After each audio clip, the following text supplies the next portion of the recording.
नमस्कार, प्रणाम भैया।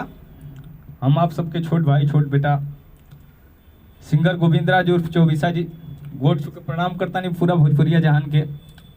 और एगो छोटा सा प्रयास बा हमार, बिरह के अगिया लगेला यही तन में, जौन की बहुत ही हिट निर्गुण आप सब बहुत आशीर्वाद प्यार दिले बनी। बस एगो हमनी के बैठल रही जैसे ही सिस्टम पर भैया बानी हमारी साथे, और यहाँ के मिडी प्ले करब और हम गायब थोड़की सा चौबीसा जी ऑफिशियल पर आप सबके देखे के मिली। तो प्लीज़ हमारा चैनल के सब्सक्राइब करी, लाइक करी, कमेंट करी, और अच्छा लगे तो शेयर भी करी।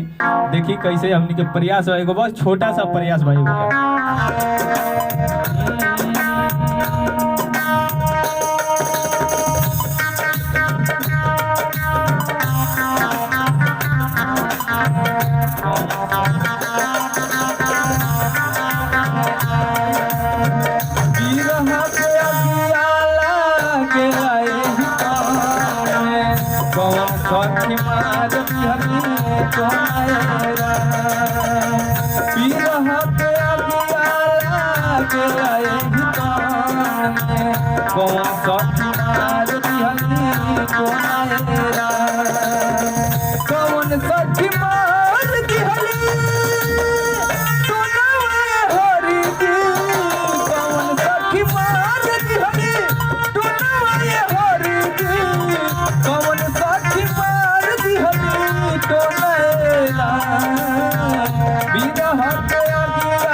कौन सा मार दिहली तो